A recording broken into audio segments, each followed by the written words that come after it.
joined by my partner Jenny and our special guest Emerald. What's up, ladies? Hello. Hello. Happy Thursday. We made it almost. Right. One more day before Friday. One more day before Friday. Yeah.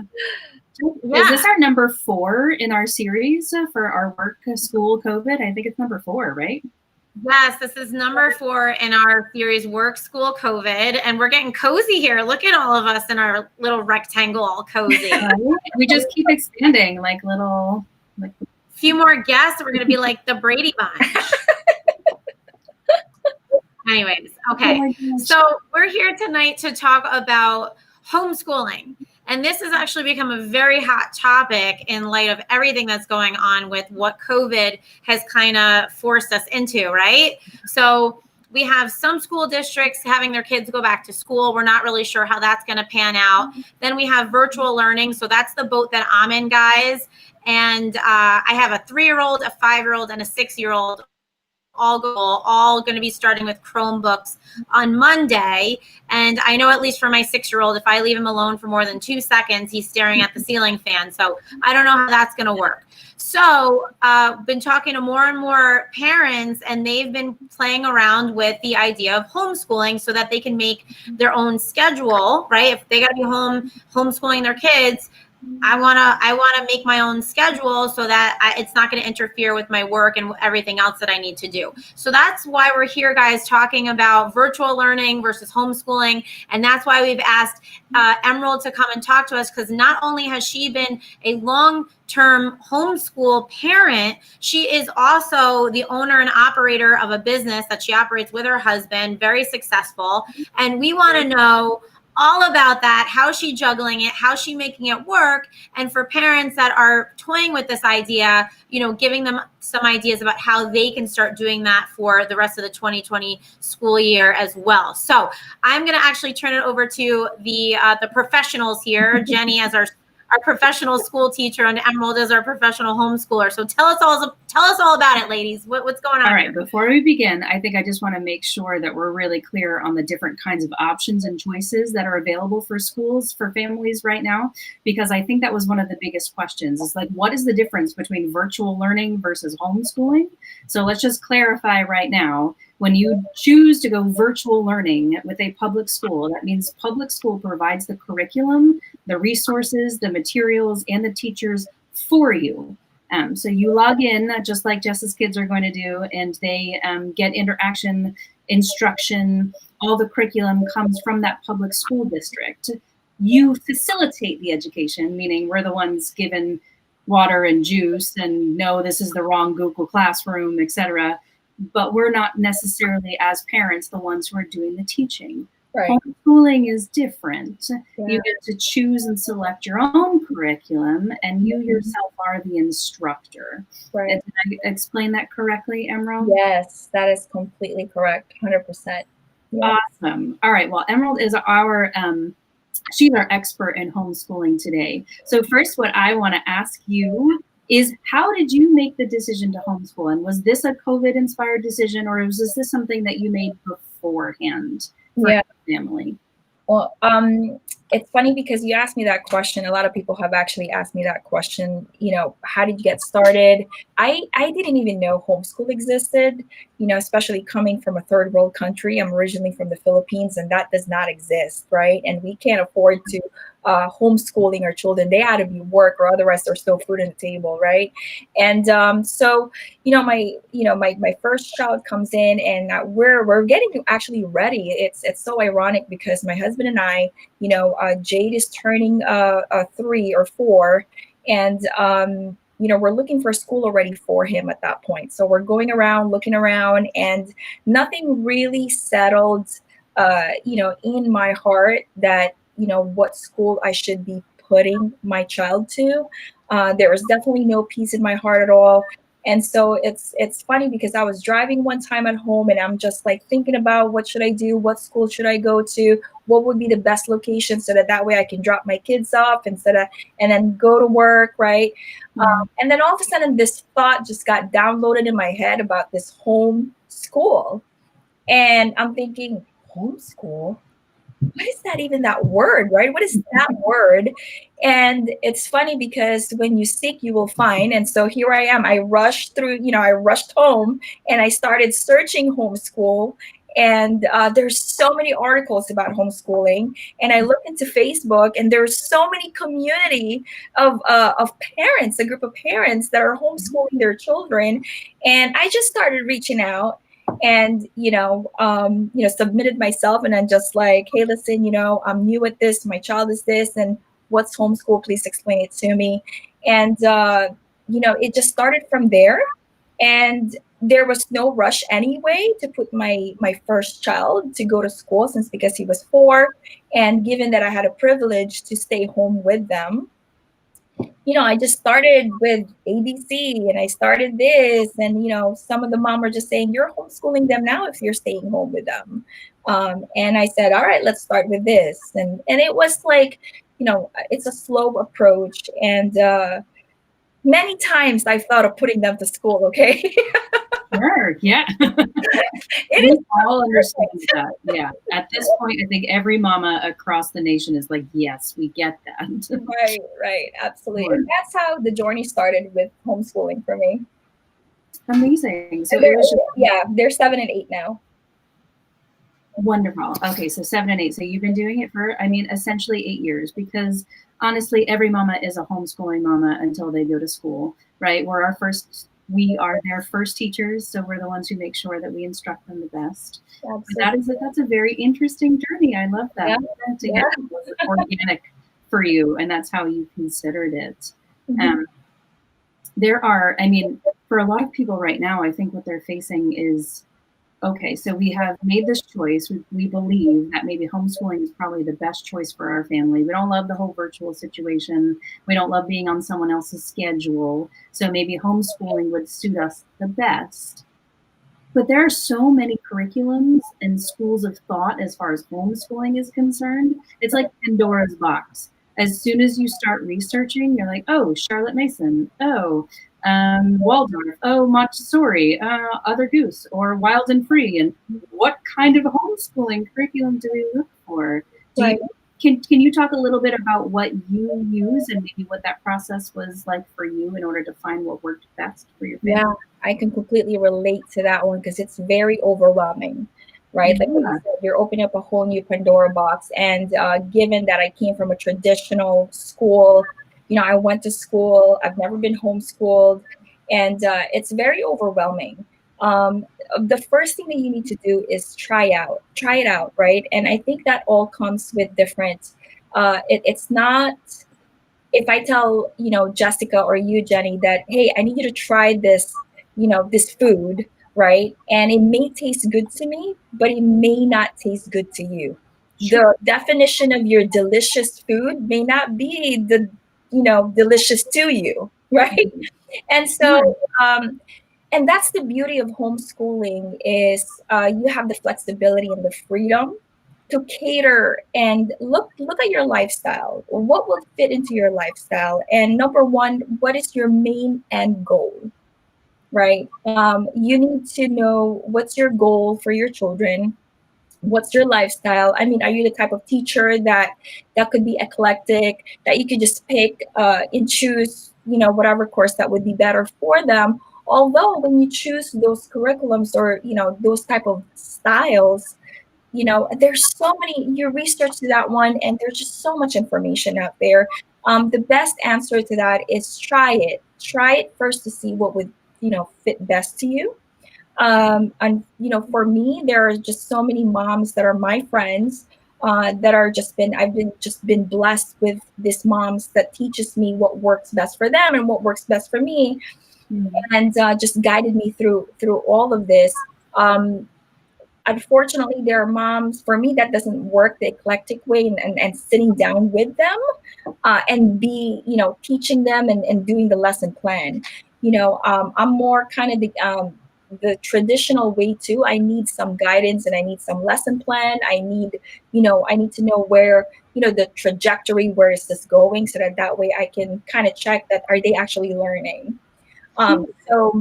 Well, that brings me to the next question that I had concerning, these are a couple of questions that parents always ask is when they're in public school or private school, there's always benchmarks or assessments or standardized tests, and however you feel about that, there's always some kind of indication or marker of progress in student growth. What does that look like for homeschooling? How do you track student growth? Okay, I'm that type of mom where I need to assess, right? And there's so many, there's so many tools and resources out there for parents to know where their children are at right now. For me, I need to know. I'm a knower. I need to know where are we going. I don't want to homeschool my children and then send them out there and they become incapable, right? I want to be able to equip them, right, and make sure that are they getting the academics that they need. So, Abeka has it, right, which is the one that I use. They have so much resource out there available for you. You go into christianbook.com. There's just so much assessments out there that you can get some template or, quizzes. Where are they? And you score them. And there are some parents who does not like that, and which is good for them. And they, but again, that's not my flavor or that's their flavor. And that's the beauty of homeschooling is the flexibility and freedom to do what you want. And also, what is the end game? What is the goal? And what are you trying to really achieve? For me, every parents are different. Sure. And the beauty, I think, of this digital age is that so many resources exist that you don't always have to create the wheel yourself, right? Even specific resources that were originally tailored to public or private school teachers, like Teachers Pay Teachers, have entire homeschooling curriculums that you can tailor to your own family and your own culture and climate and choices that support your decisions for your family. Yeah, so they're all in the head. Exist. Now, another question that I always kind of field for homeschooling is the socialization aspect, right? Isn't that always the question that yes. How do your kids learn how to be social if they go to school at home? Right. How do you create that socialization for them? Right. I love that question because that's the first question that they ask me. So how is their socialization? And then the first thing I ask them is that, well, how are you? How do you think it was when you greeted them? Did they, how are they when did they speak back to you? Did they say hi? And so they get the socialization, number one, from your home, right? Your communication, the way how you communicate with them. That's number one. Number two, you go out, you hang out with your friends and they hang out with your group of friends and they have children and that's socialization, right? Co-ops. There's so many co-ops available out there. There's so many groups of homeschoolers. I mean, Facebook is so good at that, creating that community. There's so much community out there where moms or dads, even, it's so popular to dads right now. Sometimes, it's so funny because there would be 6 moms hanging out and there's 2 dads that's like homeschooling their children. Yeah, I feel like we need to give a shout out to all dads at home right now. My husband took the entire month of September off to homeschool both of our kids while I'm teaching other people's kids. There you go. So, yeah, okay. We'll shout them out a little bit.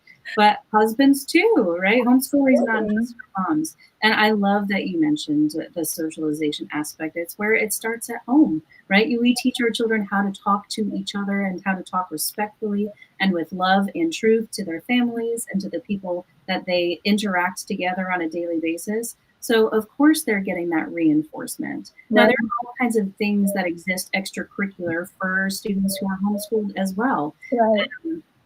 Just like you mentioned, there are great Facebook groups like the North Jersey Homeschooling Moms. There's a South Jersey Homeschooling. Right, exactly.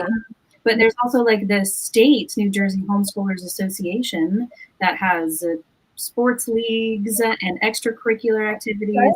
Everything that you would be able to have access to in a public school, you are actually able to access if you choose to homeschool as well. So I think that those are some things that people just aren't aware that's available to them. And that there are so many people in New Jersey that homeschool. Yeah, especially in New Jersey. Right. New Jersey is the best state to homeschool your children. There's so much resources out there available, and I'm just so thankful for that one. Co-ops, and then also the beautiful thing about that too as well is that once you find out what your children's hobby and what sports they like, you can have them focus on that. And there's so many extra curriculum that they can go out, meet friends. And my children love soccer, they do basketball, they're in a swimming team right now, music. That's how there's just so much available resources out there. 100%. One of my favorite things about it is I feel like you have the flexibility to travel whenever you want to as well. Yes, and I don't have to. I love that. I don't have to get a permission from school to tell them that we're going to be away for 2 weeks, or that we can just go pick up and go and go somewhere. Just over the summer, we were in South Carolina for 2 weeks, and we did nature, we did hiking. We explored. We're just exploring and getting it out there. And there's just so many things of the freedom that you can do when you're homeschooled. Yeah, I love that accessibility, particularly location-wise where we are, right? New Jersey was just voted #1 for public education, but I think we're #1 for education across the board, just because of the accessibility where we are, right? The amount of educated citizens that we have in this little densely populated segment. I think the accessibility that we have to New York City and all of the resources that they have there, particularly if you have a flexible time during the day where you can take your students and your kids to museums and parks and the beach and the mountains. And I mean, I'm a little biased because I was born in I love New Jersey. I do. I'm not going to hide it. You're a nationalist, huh? I can't help it. It is what it is. It's ham, pizza, and bagels. This is like the 3 food groups. Yes, exactly. All right. Well, let's not forget, not everyone that's listening in tonight is from New Jersey. So we love you too, parents. I respect that. Thank you for joining us. Move there. That's all we're saying. But ladies, I would love, so I'm not an educator. I'm a parent trying to make a decision for my family and my kids right now, right? And we're about to start virtual learning on Monday, and I'm not very happy with what we're about to face. I mean, we're going to try it because it's upon us on Monday, and we're going to see how it goes. Yeah. But what kind of advice do you have for a parent that's toying with the idea of doing virtual learning, at least temporarily, right? Like, okay, I'm going to try out virtual learning. If I can't follow the schedule that the school wants me to follow to virtually, teach my kids or whatever you want to call it. I know I'm not teaching them, but I got to facilitate it, right? If that's not working out for me, how can I pivot and figure out how I can homeschool at least for the 2020-21 year? Right. That's the beauty. Again, I'm sorry. Number one, you need to know the law in the state that you're in. Yeah, very, very important. What I know here, where I live in the state of New Jersey, and the beautiful part of that is, what I know is that you just have to let your principal know, or whoever, if they're in public school, you just have to let them know that you can't just pull your child out of the system and let them know that I'm going to homeschool. You have to have some accountability and letting them know that, this is my plan, and write them a letter. And that's your goal, to be able to homeschool your child. And that's the beautiful thing about, schooling here in New Jersey. And that's it. That's how easy it is. And, number one is know the law in your state. 2, speak to your board of ed, right? Or the school if you're in the state of New York. And know your options from there. Okay. And then my other question to you is that when we talked offline, you said that you have a certification. Oh, right. Exactly. So you're registered or whatever. What is that? And like, if I was going to temporarily homeschool for a year, is that something that I would need to do? And so let me give you some, this all sounds good. Then where do I go? Right. The best way for you to go is go to hslda, right, .com. And that is a great place for you to search homeschooling, because they will give you a legal advice on what you need to do. There are parents out there that are not certified or not legally certified to homeschool their children. But again, that's just my preference. I want to be able to have a certification. I'm certified in the state of New Jersey to be able to homeschool my children. And we'll give you an ID, a teacher ID number. And you'll be able to, so I'm the teacher, Glen is the principal. Okay. My husband is the principal. Okay. And that's it. You're a full-time teacher for them. Yeah. Speaking of Glen, can you talk a little bit about your lifestyle, your business that you and Glen run alongside of being able to homeschool as a mom? Right. Because that's pretty crazy. You have a big responsibility with your business, and then you also have a big responsibility with 2 little boys. So how do you do that? Yeah, so I've learned along the way as I'm homeschooling that schedule does not work for us. Right? Because we don't want the clock to be our master. Because I feel like when we are committed to the clock and to the time, and when we're falling short, we feel like a failure. Mm-hmm. And so we learned along the way, that schedule versus routine.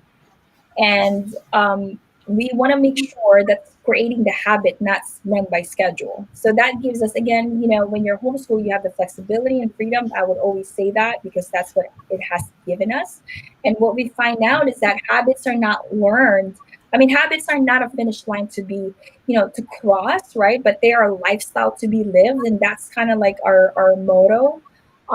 We want to make sure that, so the difference of schedule and routine, right? Schedule is that 9 o'clock, you start here, you have lunch at 12. And so, but unfortunately with, if you're a business owner, it doesn't work like that. So we created a system where we're done by routine. So our lunch or our breakfast could start at 12 o'clock or 1 o'clock. That's their breakfast. You wake up, you brush your teeth, you get ready as if, you're going out, fix yourself, right?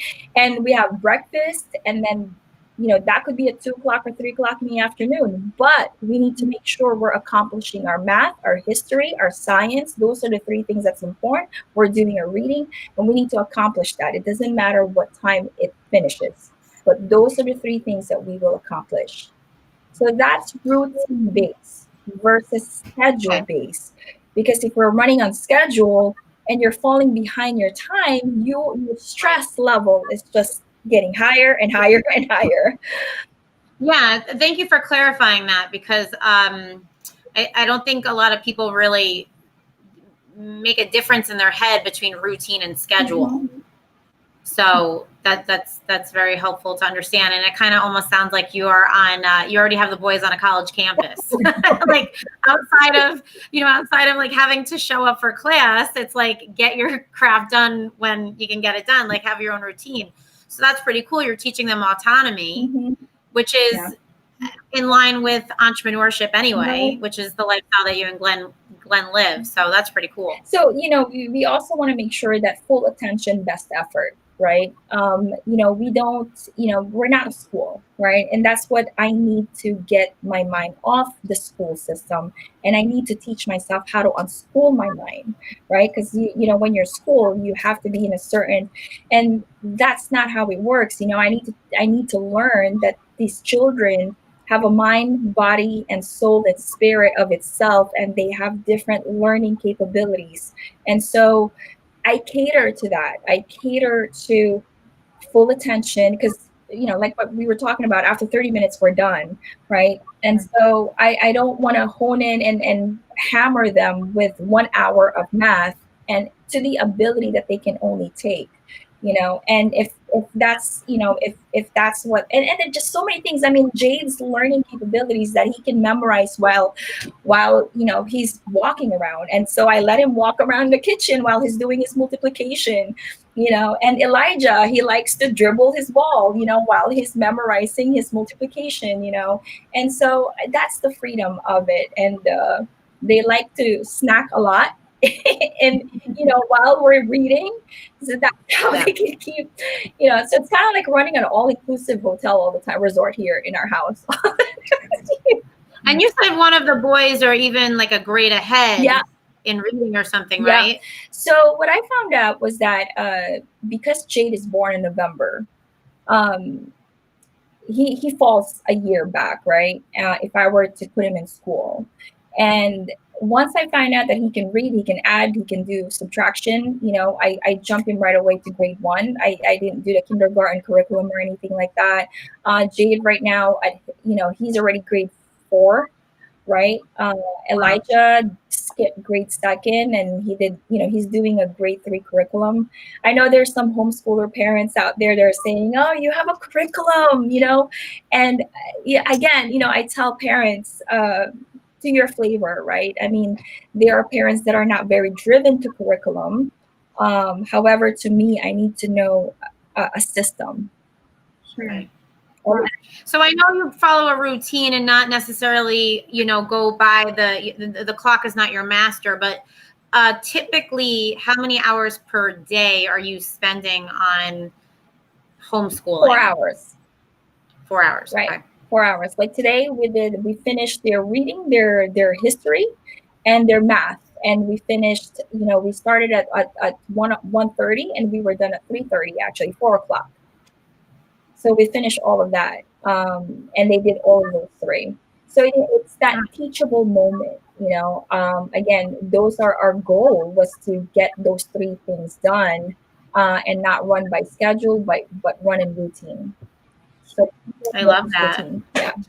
And I'm sorry, I took over, Jenny. I just had as a parent, I just had so many questions of my own, but I'm done asking my questions. So Jenny, what else you have? I love that. I think sometimes people's criticisms of homeschool is like, oh, they only do like 2-3 hours and then it's done. Like if you're in a school day, you're in there for 8 hours. But really, how much one-on-one time and actual learning takes place in those classes? Mm-hmm. I mean, we as educators always say, like, your attention span is your age, like we kind of equate that to your age. So I have a 9-year-old, and I mean, it must be 5. I'm not really sure, if that's like scientifically proven, but I could definitely attest to the fact that after 10 minutes, her attention wanes, and I'm 37. Like, for me to pay attention for a half hour, like, I can't make it through a television show these days. So I completely, and I've taught high school English for 11 years.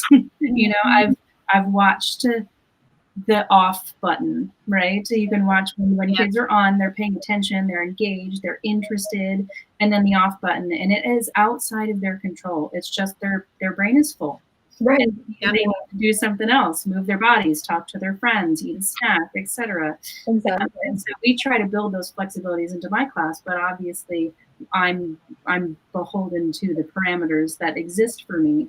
I think that's something that we need to make clear to the parents at home, is that homeschooling students get the same amount of content engagement and education. It just looks different, and the timing, the scheduling, right, is also operated in order to maximize your efficacy. Right. Yeah, I think you nailed it in the head, Johnny. Again, it's the full attention, best effort, right?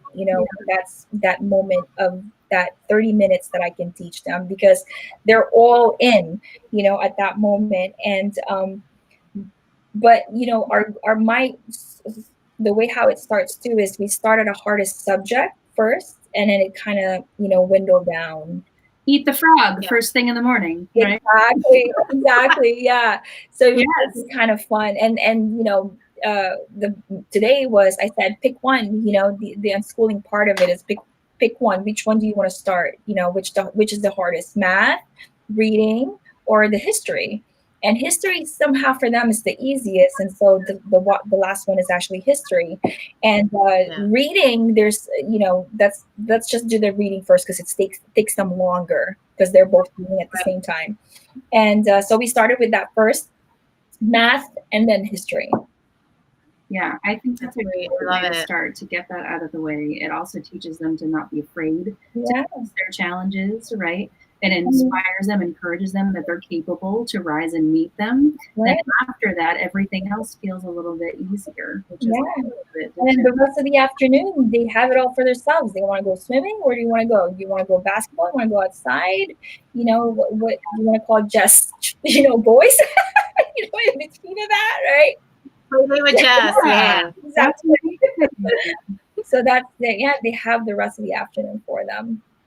Okay. So what if we have a couple families after listening, they're like, you know what, I love this idea. I think this is right for my family. I'm going to go ahead. I'm going to pursue it. They do all the research. They find the curriculum. They're gung ho for a week and a half. And then at that week and a half, 2 week mark, they're crying at the dining room table because it is way more challenging than Right. Yeah. What kind of words of advice or wisdom you could give somebody to hold on, because it is challenging to be a mom and a teacher and a business owner, right? Like this is what we do. We're career women, we're teachers, and we're mamas. So what would you have to say?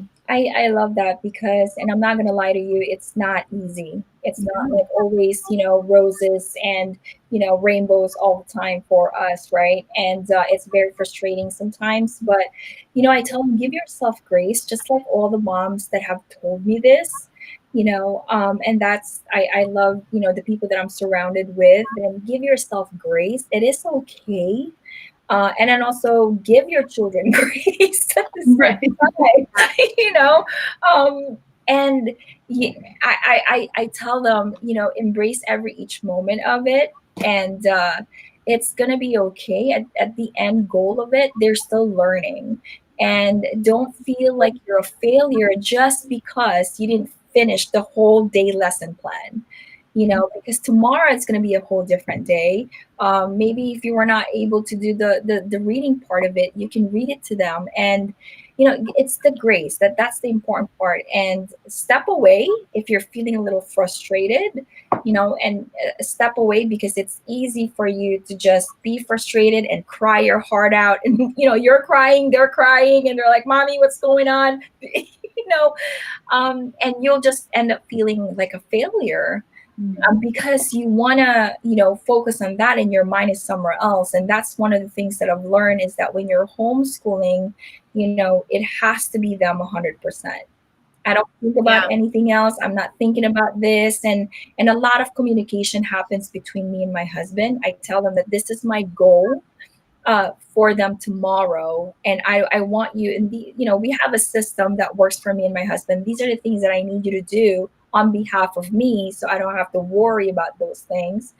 And we just incorporate our children in our life. Part of it too is the living learning part of it, is that showing them life. And Jessica could attest to this. She's seen my children. I take them to my office, and they're learning life. They're learning public speaking. They're learning people.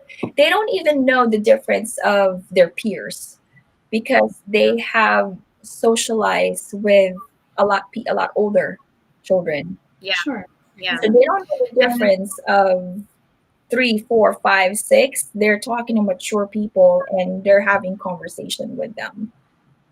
Yeah. And Emerald, it's like what we say in the office, right? You got to have a strong why. You have to really have a good reason to want to go down the homeschooling journey to begin with, because you have a reason for doing something, and then something gets hard. You have to go back to that legitimate reason that took you down that path to begin with. Right, Jessica, I love that you brought that up, because there are people that are surrounded by me, ask me, why are you homeschooling? Why are you doing this? And it's so easy for you to be frustrated and say, you know what, let me just be normal like everybody else and put my children to school, right? And follow the herd and just do what the 90%ers are doing. However, though, I always think about it, really, what my husband and I always talked about it, what is our goal? Right. We have a main goal is we are their parents. We want to shape them and form them, the characters and the values that we want to instill in them. And anything that's always going to be, that we want to achieve, it's always going to be hard. Right. And this is not going to be easy. We already know that walking into it. And I love that you brought that up, Jessica, because we always go back to really what's our goal, because it's so easy to just put them back to school.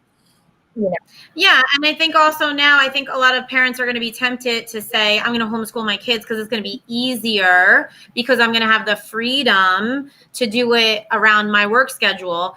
but easy and freedom are not necessarily synonymous. Right. Exactly. It's not parallel. Right. Yeah, absolutely. So we just want to say to parents, like, be careful if you're making that decision, make sure that it's really thought out and not just like, oh, it's going to be easier. Because in some ways it might be easier, but you're still gonna be hitting your head against the wall. Absolutely. You know, you're so right about that, and I'm glad that you brought that up, because we get used to the saying of everybody wants to be successful, but nobody wants to put the work ethic in. And same thing in homeschooling. You wanna have this like picture of it looks easy because you're homeschooling, you have the freedom, but there's still work that needs to be done. Yeah, for sure. Yeah. Emerald, if any of our moms that are listening are intrigued to go down this path, is it okay if they reach out to you? And if so, how can they get in touch with you? Absolutely. They can reach out to my Facebook. Thanks to social media, they can reach out to, it's as easy as Emerald Damian. Last name is Damian, and they can, look me up on Instagram, at Emerald Damian. It's just as easy as that. And well, actually, on Facebook, you are Emerald Enriquez. Enriquez, right. You're right, Emerald Enriquez. Because I want to make sure that my high school friends could find me. Yeah, no, I totally. Right. I'm just starting to get rid of my. Anyway, that's another story. Okay, so ladies, parents, anyone that's listening, thank you so much for tuning in. If you have more questions for Emerald, she is happy to talk to you. If you have any questions about Jenny and virtual learning and going back to school, you can reach out to Jenny on the She Interviews as well. And whatever you choose, we are with you. We support you. And we're here if you need us. So thank you so much for tuning in. We will see you all next time on the She Interviews. Yes. Thank you, Jenny. Bye.